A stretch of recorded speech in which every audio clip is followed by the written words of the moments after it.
더 말씀을 드리면 이제 실질적으로 우리가 이제 이 말씀을 적용해 볼 때 물론 이제 제가 본문을 들어가겠습니다만은 욥이 고난을 당했어요. 근데 새 친구가 왔습니다.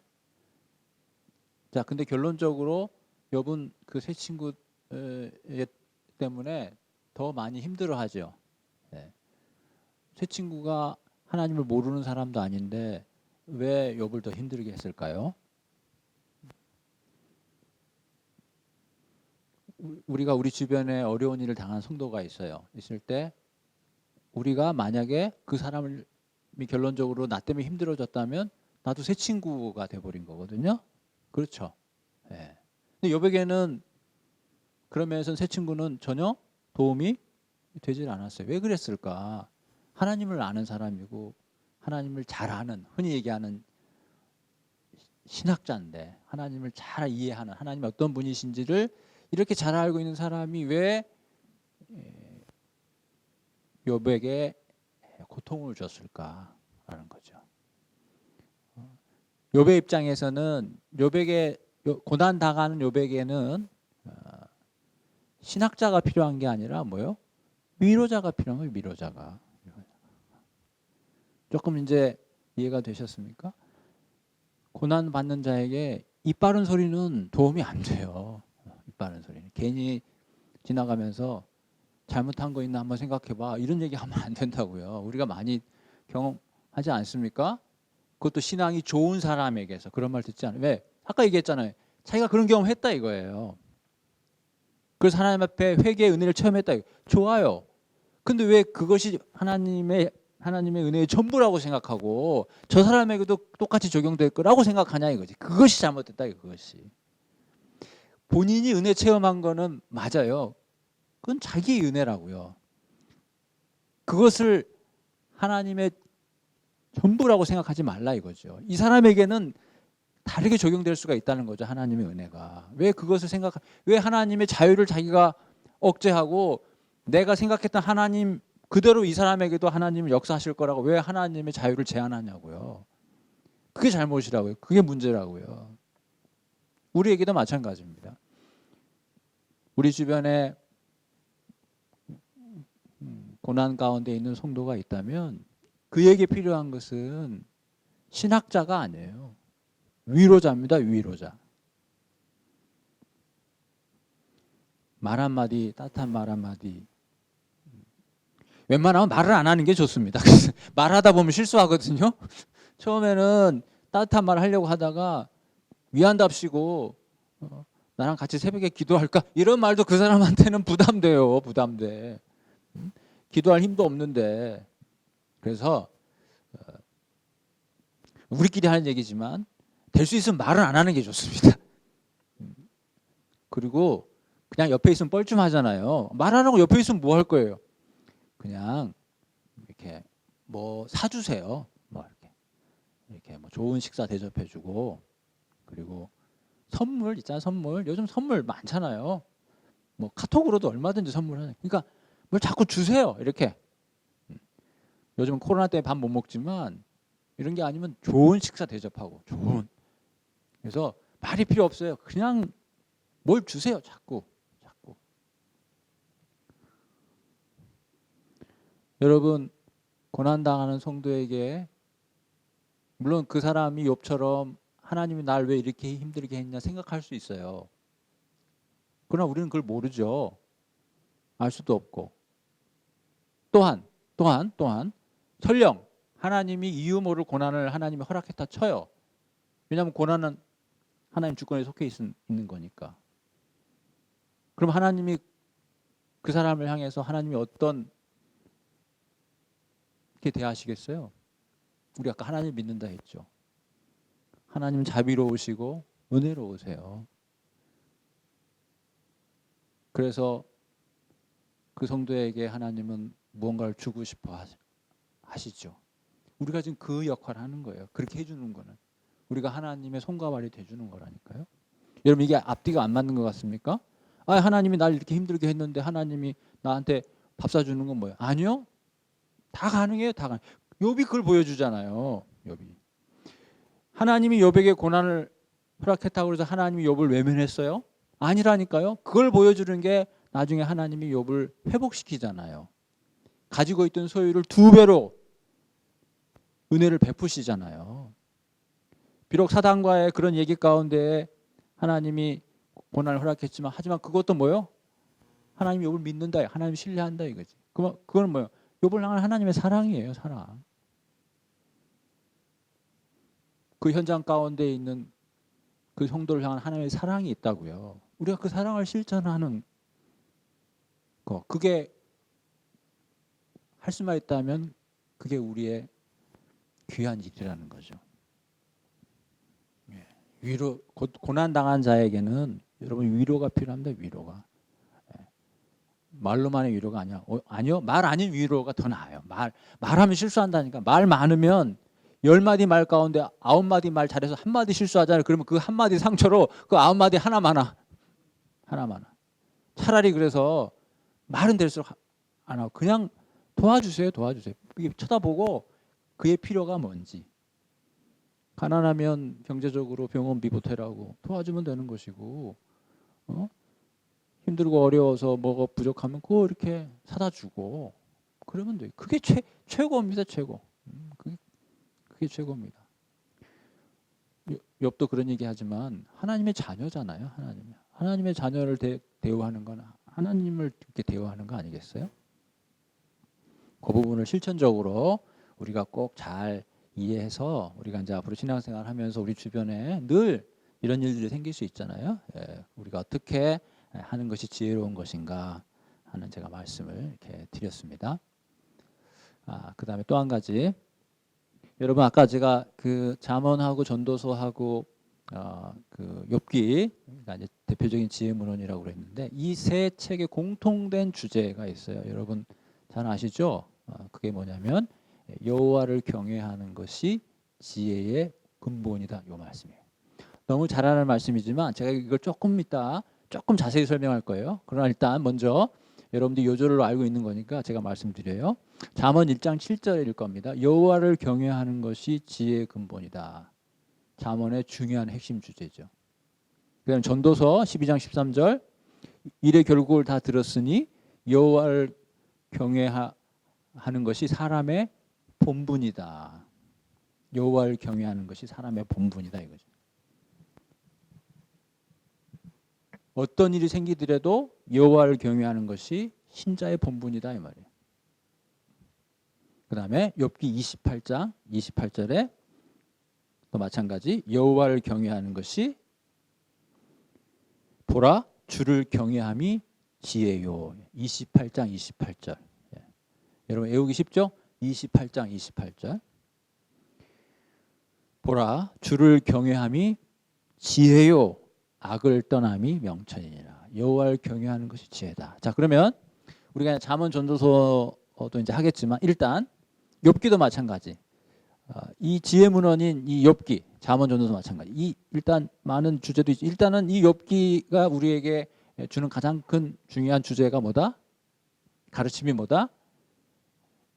여호와를 경외하는 것이 지혜다. 요거를 우리가 잘 잡자는 거죠. 여호와를 경외하는 것이 지혜다. 성경은 뭐예요? 우리로 하여금 지혜 있는 자가 되기를 원하는 거죠. 그렇죠? 예.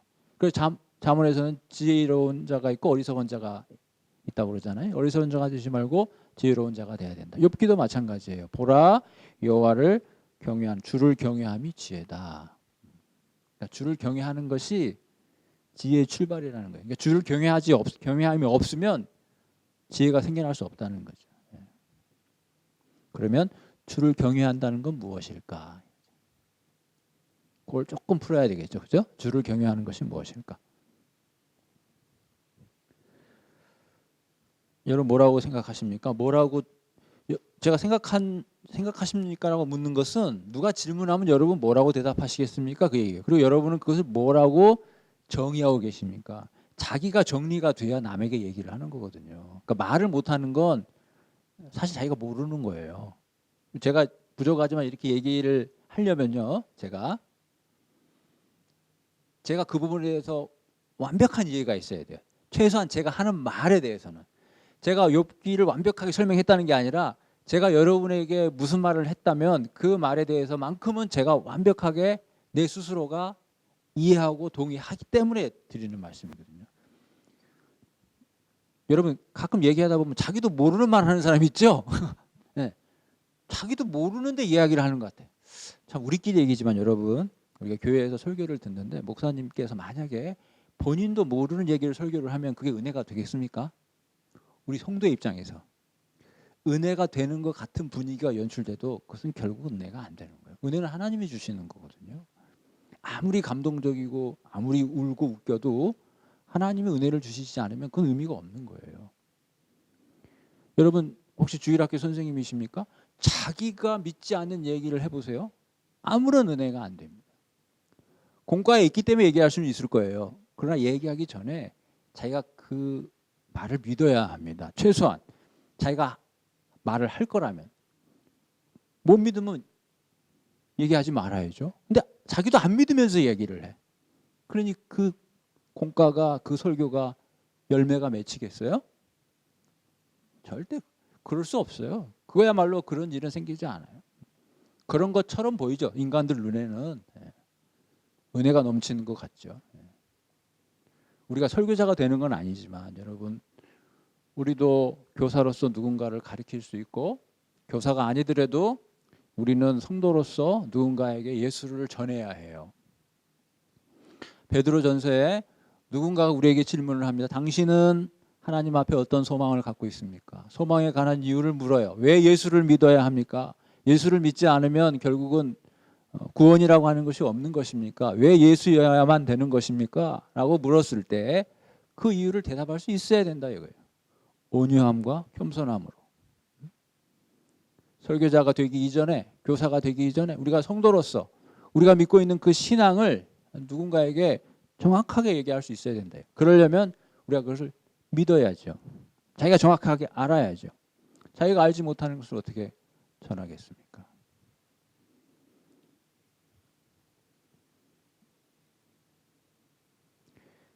하나님을 경외하는 거, 하나님을 경외하는 것이 지혜다. 하나님을 경외하는 것이 무엇일까? 그것을 우리가 이제 욥기를 보면서 조금 더 생각해 본다면 아마 이런 부분이 아닐까 싶어요. 하나님을 사랑함이 지혜의 근본이다. 왜 이러지 않았을까? 그렇죠? 하나님 사랑하는 게 너무나 중요한데 왜 지혜의 근본을, 지혜의 출발을 하나님을 경외함이라고 할까? 다른 말도 많은데 하나님을 사랑함도 있는데 하나님을 사랑함이 지혜의 근본이, 이게 사실은 더 멋있지 않아요? 하나님을 사랑하는 것이 지혜의 근본이다. 근데 지혜 문헌은 잠언도 전도서도 그렇고 욥기도 그렇고 지혜의 출발은 하나님을 경외함이다. 경외합니다. 하나님을 경외한다는 건 무엇일까? 말 그대로 보면 뭐예요? 공경하고 두려워한다는 거잖아요. 그렇죠? 예. 자, 그렇게 설명하니까 사랑한다는 거하고 조금 뉘앙스가 다르죠. 예. 여러분 하나님을 사랑한다 그러면 어때요? 어떻게 보면 나의 적극적인 의지와 나의 감정과 나의 어떤 기쁨이 수반되는 듯해 보이죠. 그죠? 응? 근데 하나님을 경외한다 그러면 뭐예요? 내가 좀 싫어도 하나님을 섬겨야만 될 거. 그렇죠? 그런 약간 뉘앙스가 있죠. 제 말씀을 이해하셨어요? 그겁니다. 그거. 그 뉘앙스. 욥이 하나님 앞에 경외한다는 거. 그게 뭘까요? 그게 지혜의 근본인데. 욥처럼 고난받는 자에게 있어서 하나님을 경외한다는 건 뭘까요? 자, 이렇게 질문해 볼게요. 고난당하는 자에게 하나님 사랑하셔야죠. 그러면 그게 아멘 잘 되겠습니까? 그 사람이? 안 되겠죠. 하나님 섭섭해 죽겠는데 그렇다고 하나님을 떠날 수는 없고 당최 그냥 불만족스럽고 하나님이 섭섭한데 하나님 사랑하셔야죠. 그 사랑이 나오겠냐고요. 어렵겠죠? 맞아요. 어려워요. 근데 하나님을 경외할 수는 있어요. 왜냐? 하나님의 경외라고 하는 것은 하나님 앞에 서 있는 걸 의미합니다. 예. 다시 한 번 말씀드릴게요. 하나님을 경외한다고 하는 것은 하나님 앞에 서 있는 거예요. 자, 고난을 받는 자가 하나님 앞에 서 있어요. 상상해 볼게요. 고난받는 자가 하나님 앞에 서 있습니다. 믿음으로 서 있어요. 자, 그 사람의 눈초리는 위를 향할까요? 아래를 향할까요? 예? 하나님 보고 싶어요? 안 보고 싶어요? 안 보고 싶죠. 미워 죽겠는데. 아니, 하나님이 고맙고 이뻐야 하나님 얼굴 쳐다볼 거 아니겠어요. 하나님 앞에 서 있긴 서 있어. 근데 그의 눈초리는 아래로 깔려 있죠. 서 있긴 서 있으나 하나님을 쳐다보고 싶은 마음도 없고 그런 기대감도 없고 그래요. 왜? 마음이 답답하니까. 그런데 하나님 앞에 서 있어요. 여러분, 그게 하나님을 경외하는 거고 그게 믿음이고 그게 지혜의 근본이라는 거예요. 저는 너무나 많은 도움이 됐어요. 그 말이. 여러분 어떠신지 모르겠어요. 사탄은 뭐라고 얘기하냐? 그러면 다 떠날 거라는 거예요. 다 떠날 거라는 거예요. 근데 하나님은 그렇지 않다는 거죠. 여러분, 그게 하나님 우리에게 주신 믿음이에요. 믿음이 있는 사람은 그러지 않거든요. 사탄이 모르는 거예요. 그 믿음의 진가를. 계산으로만 되면 그렇게 될 거라는. 근데 우리의 믿음은 계산으로 이해되지 않는 거예요. 하나님이 나에게 화살을 쐈다 그래요. 욥은. 지금 딴 사람, 딴 존재가 아니라 하나님이 나를 지금 도시락 싸들고 다니면서 나를 괴롭혀. 왜? 어쨌든 하나님이 주신 고난이니까. 근데도 욥은 하나님 앞에 서 있는 거예요. 물론 불편한 마음으로 서 있을 뿐이지만 서 있는 거예요. 여러분, 그게 믿음입니다. 그게 놀라운 믿음이에요. 우리의 놀라움이라는 게 아니라 하나님이 우리에게 주신 그 믿음의 놀라움이라는 거예요. 믿음을 가지면 우리가 그런다니까요. 여러분, 아브라함이 100세에 낳은 아들을 바칠 수 있어요? 못 바칩니다. 그건 있을 수 없는 일이에요. 근데 아브라함 바치잖아요. 왜요? 하나님이 그에게 주신 믿음이 그러하다니까요. 아까 제가 뭐 얘기하다가 생각 안 난다고 그랬죠? 네, 생각났어요. 우리가 갖고 있는 그러니까 그건 사탄은 절대 모르죠. 이 사탄의 머릿속에는 그 6이라고 하는 숫자 속에는 절대 알 수 없는 하나님의 영역, 하나님의 영역에 속하는 그 7이라고 하는 영역이 있다니까요. 그래서 여러분, 우리가 제대로 된 믿음을 가지고 살면 세상이 깜짝 놀래요. 깜짝 놀래야 돼요. 근데 세상이 안 놀래잖아요. 왜냐하면 세상에 있는 게 그대로 있으니까 안 놀래는 거죠. 세상에 없는 거를 보여줘야 놀랄 거 아니겠어요. 세상은 6이에요. 우리도 6처럼 사니까 세상이 안 놀래는 거죠. 여러분, 항상 우리가 그런 부분은 돌아봐야 됩니다. 우리의 믿음이 절대 그렇지 않거든요. 우리의 믿음은 세상이 깜짝 놀라는 거예요. 깜짝 놀라는 거예요. 사탄의 계산에도 없는 영역이에요. 그걸 보여주는 거거든요. 사탄이 머리가 좋은 존재거든요. 근데 자기 계산 방식으로는 전혀 예측할 수 없는 답이에요. 사람은 하나님의 복을 안 주면 다 떠난다는 거예요. 근데 모든 걸 다 빼앗았는데도 하나님 앞에 서 있다 이거예요. 당최 이해를 못하는 거지. 세상은. 하나님만이 아는 영역이요. 하나님이 주신 그 믿음만이 해낼 수 있는 거예요. 여러분, 예레미야서 20장을 한번 보겠습니다. 시간은 좀 가고 있지만 그래도 예레미야 20장 이런 믿음의 능력의 한 예를 제가 보여드리려고 그래요. 예레미야 20장을 보겠습니다.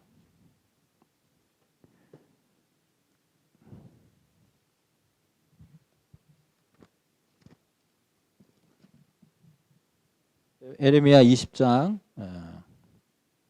7절 한번 보실까요? 7절 1082페이지 예레미야 20장. 자, 예레미야가 하는 말이에요. 자, 여호와여, 주께서 나를 권유하심으로 내가 그 권유를 받았사오며 주께서 나보다 강하사 이기셨으므로 내가 조롱거리가 되니 사람마다 종일토록 나를 조롱하나이다. 이게 어떤 배경인지 혹시 아시는지 모르겠어요? 여러분, 예레미야가 하나님 앞에 선지자로 부름받았죠. 그래서 1장에 보게 되면 엄마 뱃속에 있기 전부터 하나님이 에레미야를 알았어요. 그리고 엄마 뱃속에 있을 때 출생하기 전에 그 에레미야를 하나님이 구별하십니다. 그렇게 해서 선지자로 받은 사람이 에레미야 아닙니까? 근데 그 에레미야가 봐요. 여러분 잘 알지만 에레미야가 무슨 선지자라고 그래요? 별명 있죠? 그 눈물의 선지자. 왜 눈물이 많아요? 예? 이 사람 대답해 보세요. 왜 눈물이 많았어요? 그렇죠. 답답하고 힘드니까. 답답하고 힘들어도 아니 그게 이해가 안 되죠. 하나님이 뱃속에 있기 전부터 구별했다면서요. 지금 에레미야 자기 사업하냐고. 하나님을 위해서 그렇게 평생을 헌신하는 불렀잖아요. 그럼 하나님 일을 하는데 세상에 뭐 불을 못 느끼더라도 답답하면 어떻게 해야 될 거 아니겠어요. 안 그래요? 근데 그 사역이 힘들고 답답하고 그냥 핍박 있고 누가 자기를 죽이려고 그러고 내가 지금 하나님 일을 하는데 하나님이 이런 거 안 도와주고 나보고 이렇게 일을 하라고 그러면 여러분 답답하죠. 그게 욥의 심정이라 이 말이에요. 욥의 심정. 답답하지. 알 길이 없. 왜 하나님 왜 그러시냐 이 말이에요. 하나님. 그러니까 하나님의 하시는 일을 내가 당체 이해 못해. 내가 하나님은 믿는데 하나님 이렇게 하시는 이 일은 내가 못 믿겠다 이 말이에요. 이해 못하겠다 이 말이에요. 여러분 아시겠죠? 그래서 사단은 하나님이 하시는 일을 못 믿게 만들어버리면 하나님도 안 믿을 겁니다라고 하는 게 사단의 주장이에요. 하나님은 그렇지 않다는 거죠. 그리고 우리가 갖고 있는 믿음은 그런 믿음이 아니라는 거예요. 아브라함이 100세에 자기가 낳은 아들을 바치게 될 줄 자기도 몰랐어요. 아브라함도 자기가 그런 믿음이 있는지 몰랐다니까요. 여러분 그걸 아셔야 돼요. 모리아 산을 내려오면서 아브라함은 깜짝 놀랐을 거예요. 야, 나한테 이런 믿음이 있었나? 여러분 그렇게 바라보신 적 있으신가요? 아브라함이 믿음이 좋아서 순종했다. 그건 너무 1차원적인 얘기. 그래서 아브라함이 위대하다. 너무 1차원적인 얘기예요. 여러분 창세기에 보면 나중에 한번 보십시오. 22장. 다시 한번 이런 제 얘기를 듣고 한번 읽어보세요. 아브라함은 그런 믿음을 가질 줄 자기도 몰랐어요. 자기 놀란 거죠. 내가 이런. 그래서 아브라함은 25장에 이제 죽잖아요. 네. 왜냐하면 다 이루었으니까. 여러분 아브라함이 자기 그 이삭을 잡으려고 할 때 하늘에서 음성이 들려서 못하게 하죠. 그러면서 지금 생각해 보면 이해하지 못할 말을 해요. 뭐라고 그러냐면 100세에 낳은 아들을 네가 이렇게 바치려고 하는 걸 보니 네가 하나님을 경외하는 줄을 내가 알겠다 그랬어요. 여러분 이상하지 않아요? 100세에 낳은 아들을 바치는 걸 보고 하나님께서 이제야 네가 나를 경외하는 줄 알겠다 그랬어요. 여러분 안 이상합니까? 이상해야 되는데. 하나님 몰랐어요? 여러분 창세기 12장에 아브라함을 부르고 창세기 15장에서 하나님이 뭐라고 그러냐면 성경이 아브라함이 하나님을 믿음에 하나님이 그의 의로 여기셨다 그랬어요. 그리고 창세기 17장에서 하나님이 아브라함과 언약을 맺잖아요. 여러분 이미 그때 아브라함은 하나님을 믿었어요. 그러니까 언약을 맺었죠. 그런데 22장에 아브라함이 이삭을 바칠 때 하나님께서 이제야 네가 하나님을 경외하는 줄 내가 알았다 그랬어요. 그러면 거기서 하나님의 경외는 하나님을 믿는 믿음하고는 좀 다른 거겠죠? 그렇지 않습니까? 하나님 믿는 줄 몰랐어요. 15장에 알았다니까요. 아브라함이 하나님을 믿었다고 돼 있잖아요. 그러면 그 모리아 산에서 하나님이 선언한 네가 하나님을 경외하는 줄 알겠다는 건 무슨 뜻이냐 이 말이에요. 자, 욥기의 하나님의 경외를 생각해 보세요. 뭐라고 그랬습니까? 이해 못할 그런 고난 가운데서도 하나님이 왜 이렇게 하시는지 나는 이해 못하지만 내가 그 하나님을 믿기에 내가 하나님 앞에 하나님을 떠나지 않고 하나님 앞에 그대로 서 있겠습니다라고 하는 것이 하나님을 경외라고 그랬잖아요. 그러니까 백세에 낳은 아들을 바치라는 것은 아브라함의 큰 고난이죠. 고난. 그 고난 앞에서 아브라함은 하나님을 믿고 서 있잖아요. 바로 그걸 얘기하는 거예요. 네가 이런 고난에서도 사탄이 말한 것처럼 이쯤 되면 하나님을 버려야 되는데, 이쯤 되면 그 말에 불순종해야 되는데 그러지 아니하고 그 백세에 낳은 아들을 바칠 수 있는 순종의 자리까지 네가 갈 수 있다는 그거. 그게 바로 하나님을 경외하는 거다 이거죠. 자, 여러분, 에레미야도 마찬가지예요. 그 말입니다. 하나님이 자기를 이렇게 권유해서, 말이 어떻게 보면 이런 거예요. 날 꼬셔가지고 가만히 있는 나를 꼬셔서 선지자로 삼더니만은 사람들 앞에 종일토록 조롱거리를 삼았다 이거죠. 이해하셨습니까? 불만인 거죠. 하나님이 이렇게 하시는 거에 대해서 지금 에레미야가 마음이 편치 않아요. 그리고 8절 보세요. 내가 말을 할 때마다 사람들이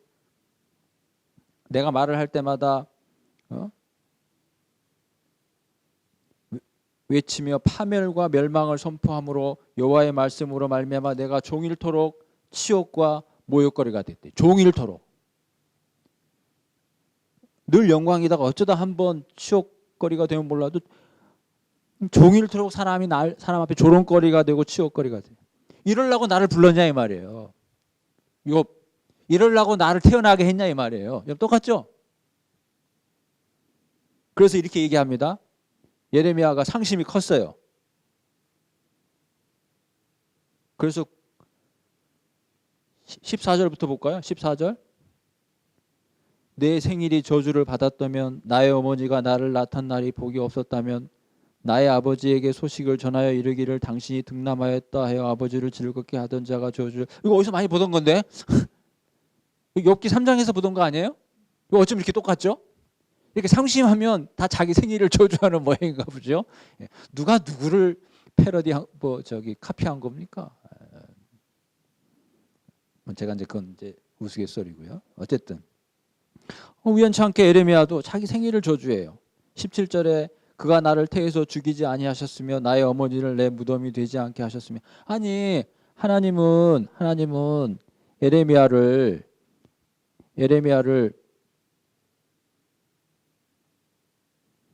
부르실 때 이렇게 얘기했거든요. 1장 4절에 5절에 내가 너를 모태에 짓기 전에 너를 알았고 내가 배에서 나오기 전에 너를 성별하였다는데, 그게 사실인데 현실은 그 태에서 하나님께서 구별했는데 그 태가 무덤이 되었으면 좋았을 것을 그렇게 생각한다는 거죠. 어려우고 힘드니까. 18절에 어찌하여 내가 태에서 나와서 고생과 슬픔을 보며 나의 날을 부끄러움으로 보내는고 하니라. 욥의 고난과 똑같죠? 그렇지 않습니까? 자, 사탄의 논리대로라면 사표 내야죠. 이제 목회 그만하고 이제 지금으로 얘기하자면 교회 앞에 사표 내고 그만해야죠. 선지자 사표 내야죠. 그거예요. 사탄은 이럴 거라는 거예요. 자, 근데 에레미야가 어떻게 했나 봐요. 9절입니다. 9절 위로 올라가서 내가 다시는 여호와를 선포하지 아니하며 그의 이름으로 말하지 아니하리라. 뭐예요? 거의 사표 낸 거죠? 아니 그렇잖아요. 나 이제 안 할래요. 그 말 아닙니까? 나 이제 선지자 역할 안 할랍니다. 그 얘기 아닙니까? 내가 두 번 다시는 이제 하나님 이름 선포하지 않을 거예요. 그게 지금 다짐했어요. 그의 이름으로 말하지 않겠다고 다짐했어요. 그게 현실입니다, 여러분. 여러분, 힘든 건 힘든 거예요. 예수 믿는 사람이라고 해서 고통이 오는데 마음에 기쁨이 있어요? 말도 안 되는 소리.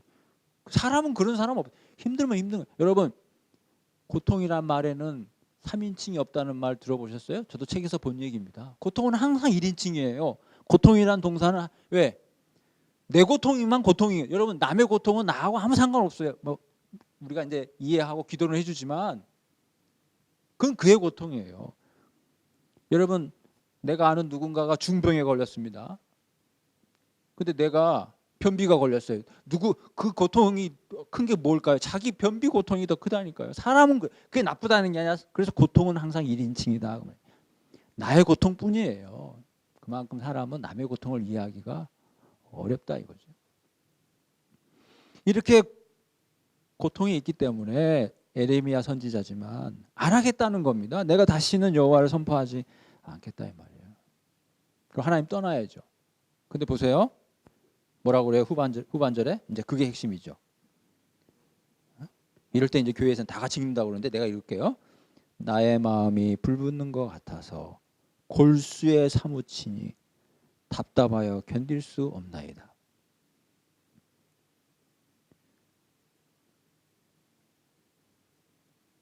나의 마음이 불붙는 것 같아서. 이 말은 뭔 말이에요?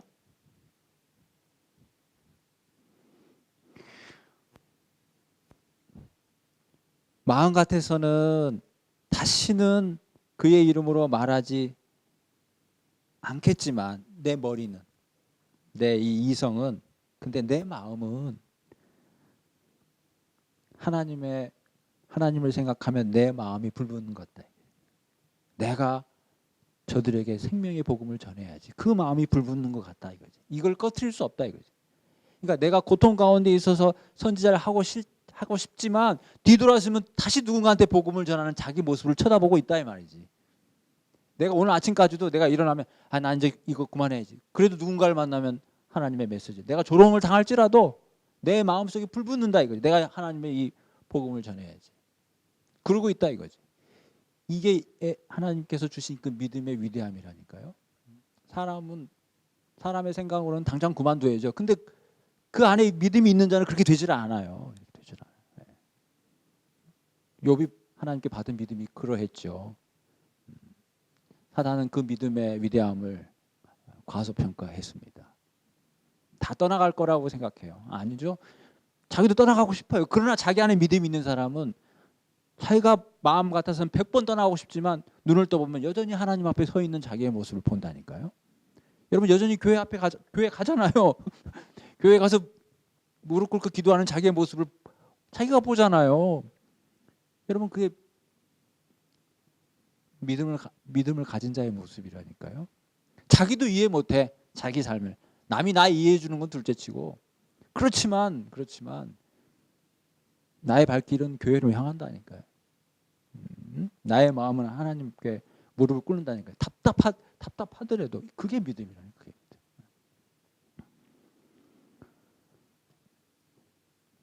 자, 이제 다시 이제 욥기 1장으로 이제 넘어와서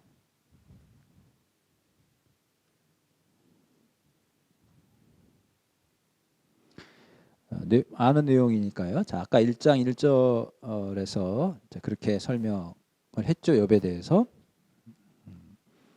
2절, 3절은 이제 부자다 이런 얘기 했고요. 제가 5절까지 말씀을 드렸습니다. 자, 6절은 이제 여러분들이 잘 이제 아는 내용이고요. 8절에 하나님이 욥에 대한 평가. 그래서 9절이죠. 예, 욥이 까닭 없이 하나님을 경외하겠습니까? 10절에 복되게 하셨기 때문에 그런 것이다. 그래서 11절에 모든 소유물을 치시면 틀림없이 주를 향하여 욕하지 않겠습니까? 그렇게 해서 이제 욥의 고난이 시작이 된 거죠. 이제 읽지 않은 내용들은 여러분들이 꼭 살펴보시고 16절에 하나님의 불이 하늘에서 떨어졌다. 이 표현은 이 고난이 하나님으로부터 왔음을 다시 한번 보여주는 거예요.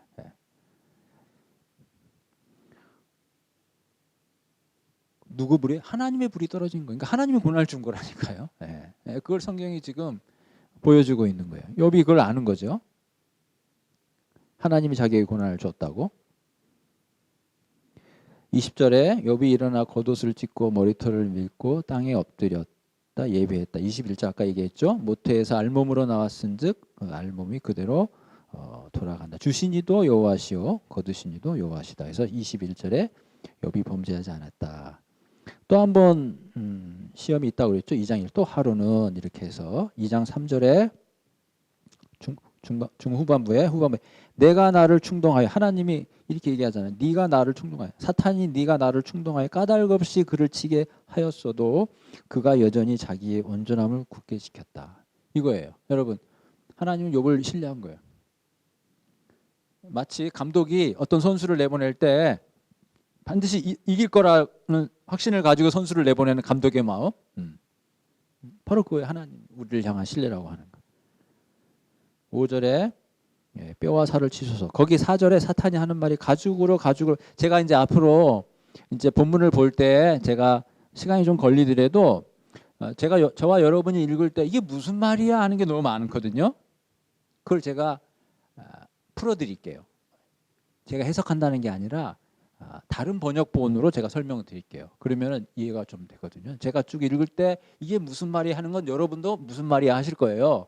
그런 부분들을 시간이 걸리더라도 왜냐하면 그렇게 해드려야 제가 욥을 읽게 해드리는 데 도움이 돼요. 제가 지금 욥의 개론이나 욥의 어떤 주제 같은 거 설명드려도 욥이 도움이 됩니다. 근데 우리의 어떤 그 목표는 우리가 성경 본문을 스스로 잘 읽게 하는 데 목표가 있기 때문에 제가 다른 책은 이렇게 안 하는데 욥기를 제가 읽어보니까 이거는 조금 지루하더라도 구절구절마다 이해가 안 되는 부분들은 이해가 되게끔 해드리는 게 도움이 되는 거라는 생각이 돼서 욥은 좀 다른 책과는 달리 좀 이렇게 구절을 좀 많이 이렇게 여러분과 할 수가 있다는 걸 제가 미리 말씀을 드리는 거고 제가 그렇게 이제 생각을 한 게 좀 준비를 하면서 욥기는 이런 방향으로 해야 되는 게 도움이 되겠다라고 제가 생각을 이렇게 했으니까 그렇게 참고를 하시면 되고 혹시 집에서 이제 또 이제 오늘 어차피 다 못 끝날 것 같은데 여러분 집에서 욥기를 보신다면 미리 예습한다고 생각하시고 이해하기 어려운 본문은 새 번역이라고 하는 번역본이 있거든요. 그걸 옆에다 놓고 같이 읽어보시면 도움이 되실 겁니다. 제가 이제 새 번역을 많이 이제 참고를 할 거라서 그렇거든요. 예. 그래서 4절에 가죽으로 가죽을 바꾸오니 사람이 그의 모든 소유물로 자기의 생명을 바꾸올자. 이것도 가죽으로 가죽을 바꾼단 말. 이게 무슨 말이냐 이 말이죠. 이게 이제 간주 성경이 있는 사람은 옆에 보면 나와요. 여러분 간주 성경이 있으면 나오는데 가죽을 가죽으로 바꾼단 말이 뭐예요? 옛 속담으로서 사람은 자기 목숨을 위해서 무슨 짓이나 한다는 의미다. 이런 말 있거든요. 이게 이제 해설이죠. 여러분 관주 성경이 있는 사람이 있어요. 근데 이게 다 관주가 달린 게 아니기 때문에 제가 이제 없는 건 설명을 드리는데 이게 무슨 말입니까? 사탄이 지금 무슨 말이에요? 가죽으로 가죽을 바꾸오니 사람이 그의 모든 소유물로 자기의 생명을 바꿀지라. 사람은 목숨을 위해서라면 무엇이든 한다는 거죠. 그러니까 목숨이 제일 중요하다는 거죠. 그러니까 지금까지는 목숨보다 덜 중요한 것들을 제거했다는 거지. 그래서 욥이 그럴 수 있다는 거예요. 근데 가죽으로 가죽을 바꾸고 사람이 모든 소유물보다도 생명을 더 중요하게 여기는 거니까 생명을 건드리면 생명에 준한 그 무엇을 건드리면 그때는 흔들릴 거다. 이 얘기를 하는 거죠. 근데 하나님께서는 그 이야기에 동의를 하시면서 전제 조건을 다는 게 다만 2장 6절에 그의 생명은 해하지 말지니라. 그래서 7절에 사탄이 욥을 쳐서 그러니까 허락은 하나님이 했지만 치는 건 사탄이죠. 우리가 이걸 구분하자고요. 치는 건 사탄이에요. 하나님이 그걸 허락을 했지만 성경에 직접 치는 건 사탄이에요. 사탄이 욥을 쳤다는 거예요. 그의 발바닥에서 정수리까지 종기가 났다. 여러분 여기서 우리가 저는 중요하게 생각하는 게 하나가 들었어요. 여러분은 어떠신지 모르겠지만 우리가 고난 당하게 되면 힘들죠. 그러면 그 힘든 거의 종착역이 뭘까요? 힘든 것이 두렵고 힘든 것이 싫은 이유가 뭘까요? 네? 죽을 것 같으니까 바로 그거. 내가 경제적으로 직장에서 쫓겨났어요. 사업이 망했어요. 힘들죠. 왜? 이러다가 경제적으로 죽는 거 아니야? 밥도 못 먹고 그거죠. 경제적인 사망. 그죠? 그다음 병이 들었어요. 그럼 왜 두렵고 왜 힘들죠? 일단 약이 부작용이 있어서 그런 건 두 번째. 주사 바늘 꽂으니까 그게 아파서 그것도 두 번째. 이 더운 여름날 병원 왔다 갔다 하려니까 주차하기도 힘들고 사람도 많아서 그 병원 왔다 갔다 하니까 그게 힘들어서 그것도 두 번째.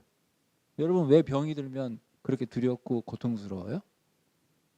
죽을 것 같으니까. 그렇지. 야, 그겁니다, 여러분. 죽을 것 같다. 그것 때문에 그래요. 그래서 5만 가지 생각이 다 드는 거 아니에요. 제가 막 흥분하는 거는 제가 아니까 그러는 거지, 아니까. 그래서 힘드는 거예요. 생각이 많으니까 별 생각이 다 드는 거죠. 이래서 이런 거 아닌가? 저래서 저런 거 아닌가? 옛날 같으면은 입안에 헐면 웃으면서 오라메디 발랐어요, 제가. 웃으면서. 근데 지금 뭐요? 긴장합니다. 긴장해요. 오라메디를 바르긴 바르지만 내심 긴장해. 왜일까? 뭐 그런 전력이 있으니까. 그게 왜 두렵고 힘드냐? 죽을까 봐. 자, 근데 여러분, 우리가 욕을 보면서 알겠지만 그런 어려움을 겪는 성도가 있다고 쳐요.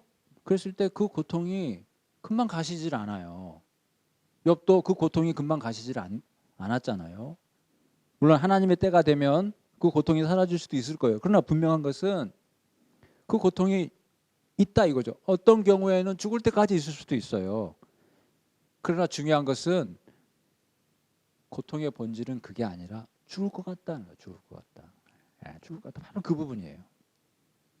그래서 염려하고 두렵고 그러는 거예요. 자, 그런데 여러분 너무 위로가 되지 않아요? 전 이걸 보면서 너무 크게 위로받았어요. 왜 위로받았어요? 온몸이 종기가 난 욥. 뭐 이제 예를 든 거겠죠. 뭐 사람에게 생길 수 있는 질병이라는 건 천태만상이니까. 뭐 이때는 이게 많이 힘들었을 수. 어쨌든 욥에게는 이런 경우가 생겼지만. 그럼 너무 위로된 것은 다만 그의 생명은 해하지 말라. 그러니까 아무리 사탄이 쳐도 생명은 누가 지고 있는 거예요? 전 너무 위로가 됐어요, 진짜로. 그러니까 몸이 아파서 힘든 건 힘든 거죠. 근데 두려워할 필요가 없는 거예요. 이러다 죽는 거 아닌가? 그거는 네 소관 아니다 이거예요. 응? 죽고 사는 건 욥말 따나 욥말 맞다나 죽고 싶다고 죽어지는 게 아니에요. 응? 또 살고 싶다고 사라지는 것도 아니고 살고 죽는 것은 하나님 손에 달다. 하나님 손에. 그러니까 너무 애써서 그 죽을 필요도 없어요. 그냥 때가 되면 그건 하나님의 때예요. 그러니까 내가 아프고 안 아파도 상관없이 그건 하나님의 영역에 속한 거라니까요. 그러니까 우리가 그것을 끌어당겨서 내가 염려할 필요가 없어요. 그냥 아프면 치료받고 견뎌야죠. 응? 그게 전부예요. 그것 때문에 어떻게 될 것 같은가? 그 염려할 필요 없다는 거예요. 그건 하나님 손에 달렸다. 저는 이 부분을 읽으면서 저는 개인적으로 큰 위로가 되고 뭔가 좀 새로운 발견. 네. 너무 개인 간증이 돼버렸나요? 네. 여러분에게도 어쨌든 뭐 고난이 있든 없든 간에 이 말씀은 중요한 것 같아요. 네. 그러니까 우리가 설령 살면서 여러 가지 시험을 당해요. 야고보서처럼 그렇다 할지라도 가장 중요한 살고 죽는 것은 하나님 손에 달려 있구나. 그리고 그 하나님이 내 아버지잖아요. 그 아버지에 대한 신뢰. 비록 우리 아버지는 왜 저렇게 하시지? 라고 하더라도 나중에는 영화의 한 대사처럼 아버지도 다 계획이 있으셨군요. 이게 되는 거죠. 언젠가는 그렇게 알게 된다는 거죠. 이 땅 가운데서 몰랐다면 하나님 나라 가서 다 알게 된다니까요. 예. 그래서 그 하나님을 믿는 거예요. 하나님은 자비로우시고 은혜로우시기 때문에 비록 지금 현재 이곳에서 내게 허락하신 하나님의 역사가 내가 이해 못하고 내가 힘들다 할지라도 그건 내가 잘 모르겠고 중요한 건 하나님은 어떤 분이시냐. 하나님은 내 아버지시다 이거지. 그리고 나를 위해서 독생자를 내주시기까지 나를 사랑하신 분 아니냐. 그 하나님을 내가 신뢰하는 거죠. 내가 이해 못하는 부분이 있다 할지라도. 그러니까 아픈 건 아픈 거라니까요. 견뎌야죠 뭐. 그러나 또 얘기합니다. 살고 죽는 것은 하나님 손에 달렸구나. 그러니 하나님이 어련히 알아서 하시겠죠. 때가 되면 내가 건강하든 건강하지 않든 때가 되면 하나님께서 다 알아서 하시겠죠. 그게 얼마나 큰 위로가 되겠어요. 그러니 지금 당하는 그것 때문에 곧 죽을 것 같다. 그런 일은 없다 이거지. 그래서 만약 죽었으면 그럼 그건 그때가 때가 되니까 죽은 거고 그거는 그건 때가 돼서 그런 거고 때가 돼서. 사람은 언젠가는 한번 이제 인생을 마치는 거니까 그렇지 않습니까? 아무리 건강해도 한번 죽는 건 사람에게 정해진 것인데. 자, 아내 얘기를 하죠. 거기 아내가 9절에 그의 아내가 이르되 당신이 그래도 자기의 온전함을 굳게 지키느냐. 아, 참고로 거기 8절에 제 가운데서란 말 있죠. 제 가운데 앉아서 이것은 성문 밖이란 뜻입니다. 예. 제 가운데 앉아서 이 말은 성문 밖이다 그 말이에요. 예. 그게 무슨 말이냐면 왜 성문 밖인가? 이 성문이라고 하는 것은 성문 아니라고 하는 것은 공동체를 얘기하는 거죠. 여러분 누가 성문 밖에 살죠? 우리가 보면 부정한 자들 성문 밖에 내보내죠. 나병 뭐죠? 우리가 레위기가 어떻게 보면 그 병에 들게 되면 피부병에 걸게 되면 뭐요? 성문 밖으로 내보내잖아요. 예, 부정한 자들. 여러분 욥기를 읽어보면 욥은 성문에서도 성문이라고 하는 것은 그 당시에 그 정치적인 중심지 아니겠어요? 거기에 재판이 이루어지고 또 거기에 많은 유력자들이 있는 곳이죠. 그래서 성문에 앉아 있다 이런 말을 쓰잖아요. 유력자란 뜻이죠. 유력자란 뜻이죠. 예. 욥은 그 시대의 유력자였어요. 물론 재산도 많았고요. 이제 우리가 그 뒤에 보면 나옵니다. 욥이 얼마나 유력자였다는 걸. 근데 성문 밖에 있었다는 건 뭐예요? 그런 모든 것들이 다 그 사회로부터 인정받지 못하고 그 공동체에 존재하지 못하고 부정한 자처럼 멀리 떨어져 나가야 되는 그런 존재가 돼버렸다 이거지. 그러니까 돈도 없고 뭐도 없고 하니까 뭐예요? 그 사회로부터 뭐예요? 도태당했다 이거죠. 그 과거에는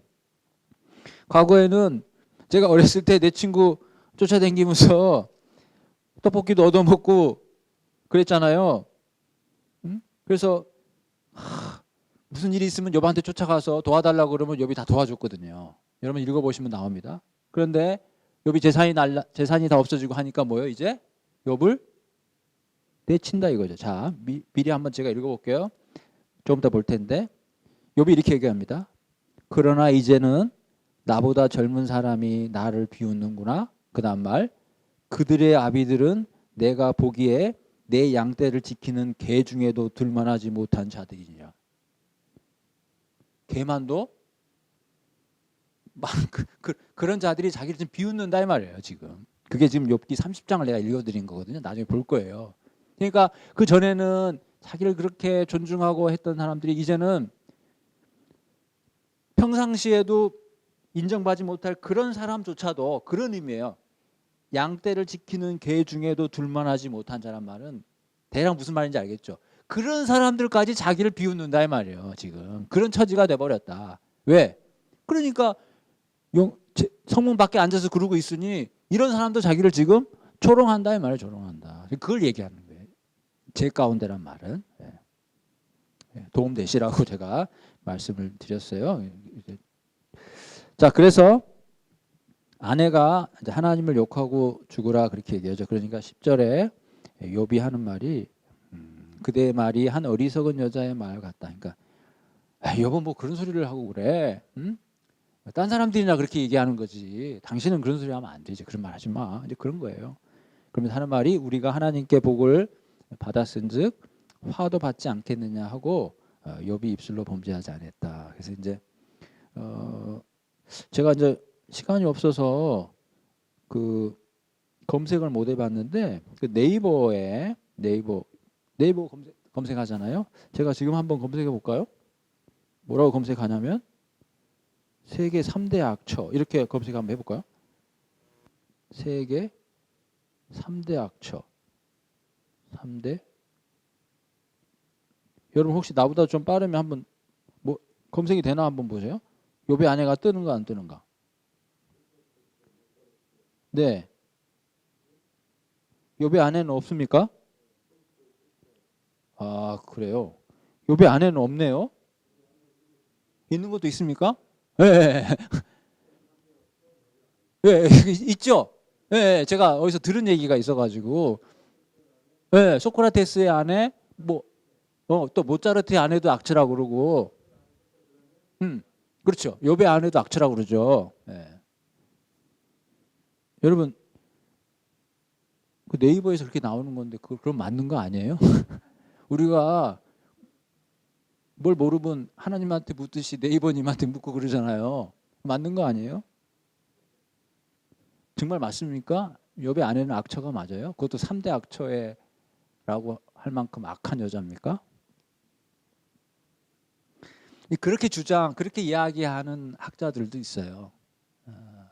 그런데 그러면서 이제 그래서 제가 들은 얘기가 그 나머지 악처가 누군지 얘기하길래 저도 이제 들은 게 있어서 정말 네이버를 치면 3대 악처가 누가 뜨는지 이제 궁금해서 한번 제가 보려고 했는데 못 봐가지고 이 시간에 한번 본 건데 여러분 정말 욥의 아내는 악처일까요? 이 말이죠. 하나님을 욕하고 죽으라. 하나님을 저주하고 죽으라는 거죠. 이 말을 보면 정말 악처라고 할 수 있나요? 예. 우리가 하나님의 말씀을 해석할 때는 어쨌든 성경이 알려주는 데까지만 가는 게 맞죠. 너무 많은 상상력을 하게 되면 나중에는 배가 산으로 가는 경우가 있는데 제가 여러분한테 드릴 수 있는 말씀은 일단 우리 번역본에는 그의 아내가 그에게 이르되 이렇게 얘기하면서 하나님을 욕하고 죽으라 이렇게 돼 있거든요. 근데 이제 70인경이라는 게 있대요.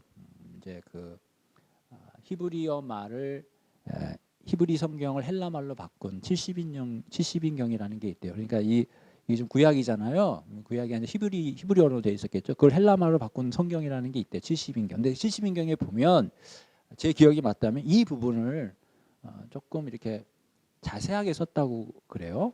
제가 이제 그걸 못 봤는데 내용을 들어보면 이건 이제 결론부터 하나님을 욕하고 죽으라고 했던 거고 이제 그 성경에는 이제 이렇게 써 있다는 거예요.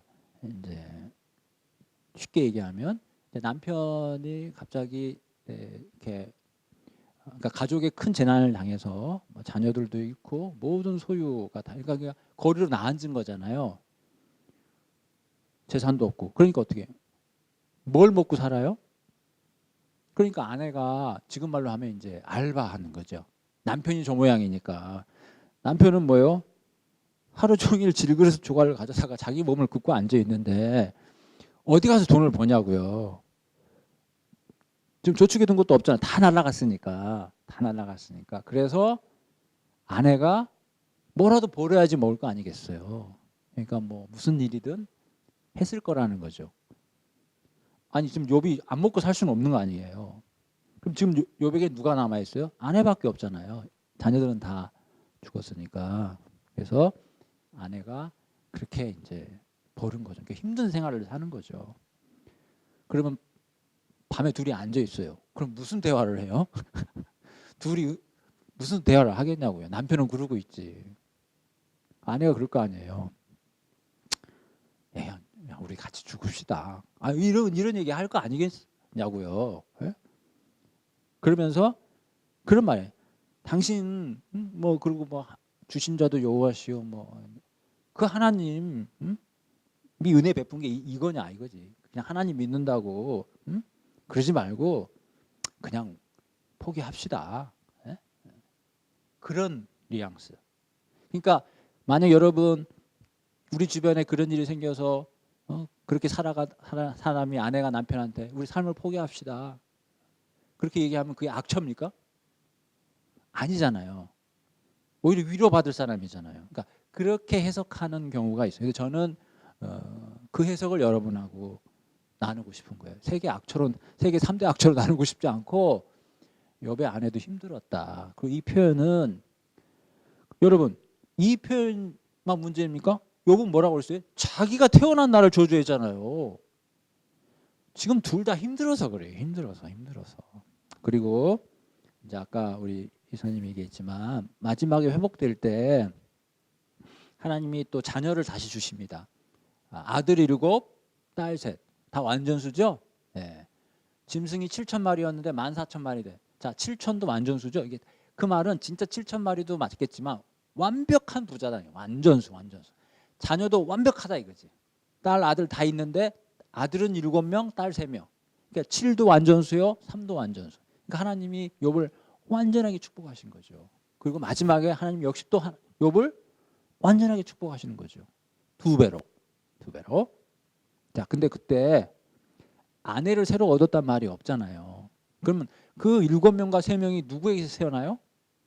자기 아내에서 태어난 거죠. 그러면 우리가 이 정도는 추론할 수 있죠. 아, 아내가 계속 아브라함이랬다. 욥하고 같이 살았구나. 그리고 욥이 그러고 있을 때 누가 뭐라도 벌어 먹였어요? 말하자면 아내가. 그리고 친척들은 뭐였습니까? 친척들은 욥이 처음부터 고난 받을 때 내동 안 나타나다가 나중에 욥이 회복됐다는 말을 듣고 그때 나타나잖아요. 그래서 아이고 그동안에 힘들었어. 어? 그러면서 뭐 홍삼도 한 마리 한 상자 갖고 그 얘기잖아 지금. 그 얘기거든요. 그때 나타나거든요. 그러면 그때까지 욥과 같이 살았던 사람은 아내라고 봐야죠. 아내. 그리고 그 아내를 통해서 다시 아들 7과 딸 3을 하나님이 주신 거 아니겠어요? 그러니까 이렇게 볼 때 아내의 이 말을 가지고 아내를 악처라고 하는 것은 글쎄 이제 우리가 배우는 입장에서는 오히려 그것보다는 아까 제가 설명드렸던 그렇게 이해를 하고 보시는 것이 더 좋지 않겠는가. 그리고 또 욥기가 굳이 아내에 대해서 얘기를 안 하잖아요. 핵심은 좀 거기에 있지 않아요. 욥이 좀 어떻게 했느냐에 하는 것이고. 자, 이제 친구들이 욥을 위로하러 참 제가 미리 말씀드려 볼까요? 여러분, 저는 궁금했어요. 42장을 읽으면서 하나님이 이제 마지막으로 욥에게 이제 이렇게 복을 주시는 거죠. 2배로 주시는데 자녀는 원래 숫자대로 주시거든요. 원래 7명 3명인데 7명 3명이잖아요. 저는 생각했어요. 그러면 14명 6명을 해야 되죠. 아니, 다 2배잖아요. 근데 왜 자녀는 2배가 아닐까? 전 그 생각이 문득 들었어요. 그래서 조금 생각을 해봤거든요. 그랬더니 이거구나라고 하는 생각이 들더라고요. 여러분 혹시 왜 다른 건 다 2배인데 그죠? 다 2배잖아요. 근데 자녀만 10명 그대로거든요. 왜 자녀는 2배를 안 주셨을까? 물론 7과 3이라고 하는 완전 숫자이기 때문에 그 숫자로서 이미 완벽하다는 걸 보여주기 때문에 굳이 14명, 6명이 안 돼도 된다라고 얘기할 수도 있어요. 근데 제가 왜 이 얘기를 하냐면 제가 책을 읽다 보니까 어떤 분이 이렇게 설명했더라고요. 욥이 거기 보면 42장에 이제 그 제목을 보면 여호와께서 욥에게 복을 주시다. 그리고 이제 어떤 내용들을 정리하면 욥을 회복시켰다. 이렇게 얘기하잖아요. 그러면서 이제 어떤 분은 이렇게 얘기해요. 욥이 완전히 회복된 게 맞냐? 이 얘기를 하면서 하는 얘기예요. 제가 이제 그 얘기를 들으면서 생각을 하게 된 거죠. 무슨 얘기를 합니까? 그러면 이렇게 정리가 되고 새 친구들과의 문제도 해결됐잖아요. 그죠? 제사를 드려서 다 이제 뭐 용서해주고 그리고 하나님께서 모든 걸 다 원상태로 돌려주시고 소유물은 2배로 그리고 자녀들도 그대로 똑같이 7명 3명으로 줘서 나머지 140년을 더 살면서 살았다라고 했을 때 그러면 욥이 이제 완전히 행복하냐? 응? 그 얘기를 질문을 던지는 거예요. 그러면서 아니다 그러는 거 아니다. 욥은 그렇게 행복하지 않다 이렇게 얘기를 하는 거예요. 뭐 때문에? 잃어버린 자녀들 때문에 마음 한켠에 늘 아렸을 것이다. 그러니까 소유물은 회복이 되고 다 가족들과도 화목이 되고 다시 하나님을 찬양하지만 문득 자기 아들과 딸이 생각이 날 거라는 거죠. 그래서 욥이 고난받기 이전만큼의 소유물이 있다 할지라도 그때와 달라진 게 있다면 먼저 잃어버린 그 자녀들에 대한 그 아련함 그런 것들이 늘 있어서 밥을 먹다가도 문득 슬프고 아이들이 그립고 이랬을 것이다 라고 썼더라고요. 제가 그걸 읽으면서 그랬을 수도 있겠구나 라고 생각했지만 저는 반대로 생각을 했어요. 반대로. 하나님이 진짜 욥에게 2배를 주셨구나. 그런 생각을 저는 오히려 하게 됐어요. 왜냐하면 다른 건 다 2배인데 왜 자녀는 그대로일까? 먼저 자녀 있잖아요. 그러니까 2배죠. 이해하셨나요? 그 자녀들 다시 만날 거잖아요. 그러니까 나중에는 욥이 나이 차서 죽었잖아요. 나이가 차서. 그러면 나중에 하나님 나라에서 그 나중에 얻을 7명, 3명도 언젠간 죽을 거 아니에요. 그러면 하늘나라에서는 결국 몇 명이에요? 아니 전체로 말하면 20명이잖아요. 2배 아닙니까? 2배. 저는 물론 기일이 되면 인간적인 그리움은 있겠죠. 그러나 저는 그분이 얘기하는 것처럼 속이 아리고 너무 슬프고 절망되고 저는 그럴 거라고 생각하진 않아요. 물론 인간적으로는 그립지만 오히려 또 10명, 그러니까 하나님이 결국은 20명의 자녀를, 물론 10명은 지금 나와 함께 있고 나머지 10명은 나중에 만날 아이고, 그런 측면에서 볼 때 하나님이 20명을 주신 거 아니냐. 그래야 저는 그게 맞다. 다 2배다. 다 2배. 자녀도 2배로 주셨구나. 우리가 시기적으로 보니까 지금은 10명이 없고 하지만 조금만 시간을 넘어서면 결국은 다 뭐예요? 하나님 앞에 20명의 자녀를 보고 있는 욥을 상상할 수 있잖아요. 그러니까 저는 2배로 준 게 맞다. 그런 생각을 했고, 욥의 남은 여생 가운데에 먼저 재난 고통 가운데에 죽은 그 아이들 때문에 말로 인간적으로 그리움은 있겠지만 그것이 다시 하나님 앞에 걸림돌이 되고 살아가면서 문득문득 그 아이들 때문에 실망하고 슬프고 그러지는 않았을 것이다. 저는 그런 생각을 했고요. 그걸 이제 여러분들하고 이제 나누고 싶었던 거죠. 여러분 조금만 쉬었다가 제가 지금 다시 47분인데 1시간은 더 안 하고 제가 조금만 더 할 게 있어서 조금만 쉬었다가 하겠습니다.